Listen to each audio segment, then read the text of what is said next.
I have been to the cinema. What have you seen? Well, I saw a film called Baby Driver. Oh, yes. Have you heard of this film? I have seen in this film. I've heard of this film. I've seen this film, yes. Well, this film starts really well. I can recommend it. It's about driving, but it's not any babies in this film, okay? This is some big joke that there's a guy in the film called Baby and he's a driver.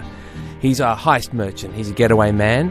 He starts off driving a Subaru WRX, which in the 90s was the favoured vehicle of Ram Raiders in New South Wales. In 99, I believe, 100 getaways were made and not one of them caught by the police in the WRX, which is a good choice of car for the start of the film. If you like motor cars, you'll enjoy the start of the film. If you like the John Spencer Blues Explosion, you'll like the start of the film.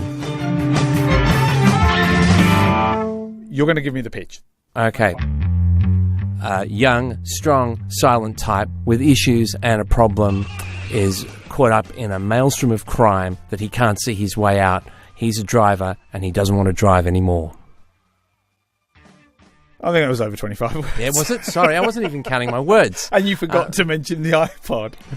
Oh, the iPod. Yeah, look, this is a really straightforward, almost caper film. It's reasonably violent. It's not that funny.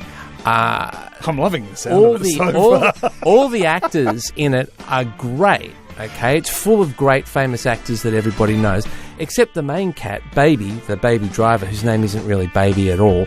He is like a vacuum. He has no charisma and is acted off the screen by every single person in the film. So the actor is Anson Elgort. Are you saying that you think he's lousy? No, he's so lousy you didn't even know his name. I don't even know his name. I didn't even notice him. I was noticing the songs, which are great, and I was noticing the cars, and I was noticing the action, and all the other actors, if you'd like me to say their names. Go on. Kevin Spacey. Shut up! Let's talk it! John Hamm and Jamie Foxx. I got a question, Doc. And a woman from Downton Abbey. Sometimes all I want to do is head west on 20 in a car I can't afford with a plan I don't have. Just me, my music, and the road. And a guy who doesn't speak because he's a deaf mute and he's in a wheelchair, and even he acts this guy off the page. And it's a great film, but imagine, my imaginings were leaning this way, if instead of having the cute girl from Downton Abbey and instead of having the boy with no charisma whatsoever, Steve Buscemi, Melissa Leo. Right. That's your Baby Driver. Steve Buscemi, around the time of Mystery Train, where he's like the nervous barber. Steve Buscemi as the baby driver, and Melissa Leo as the hot waitress. But I'm just trying to imagine this film, because it's no longer Baby Driver, right? No. You've got Steve Buscemi, and I'm seeing him as like 63. Nervous driver. And Melissa... Nervous driver. And Melissa Leo, have you seen... Pensioner driver. Have you seen Volvo Louis driver. C.K.? Have you seen Melissa Leo and Louis C.K. in the cab of a F-150 in his show? No, I haven't. Well, then you know she can pull this off, right, okay? Right. Well, you don't know because you haven't seen it. But yeah, Baby Driver is an enjoyable film. It's very tense and it has you on, it's gripping. But if it had an actual actor playing the baby driver who had charisma and could act, like Steve Buscemi, then it would be a much, much better film. Yeah, yeah.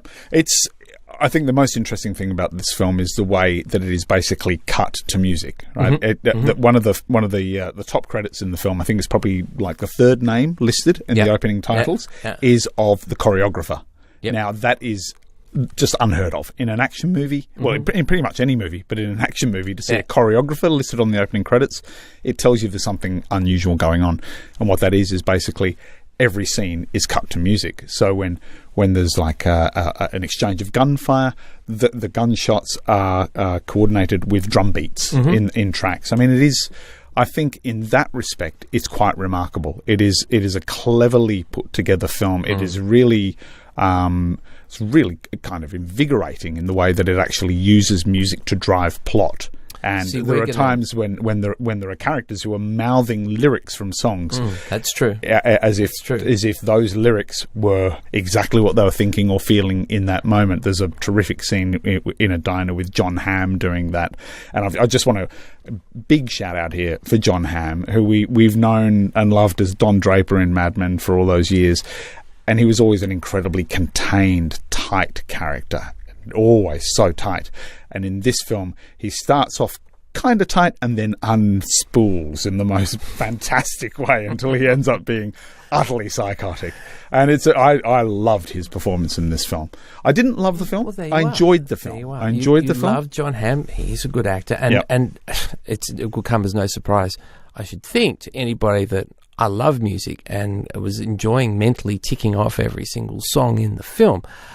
But for me, first is script, second is actings in film. The actings? And the actings for everybody else except the main character were great. And there is a problem in that for me. And the script was fine. There were some very snappy lines from Kevin Spacey during it that I enjoyed. The directing's, I think, a big shout out to Edgar Wright, the guy who's best known for comedies such as Shaun of the Dead and Hot Fuzz and those English comedies that are very much in a particular kind of space. This is a very different space. Absolutely. And he handles it with enormous flair. My only reservation about the film really is that ultimately it's kind of empty. It's like it's very, very flash, showy, energized and fun, but in the end it means absolutely nothing. Which might be the point. Could be.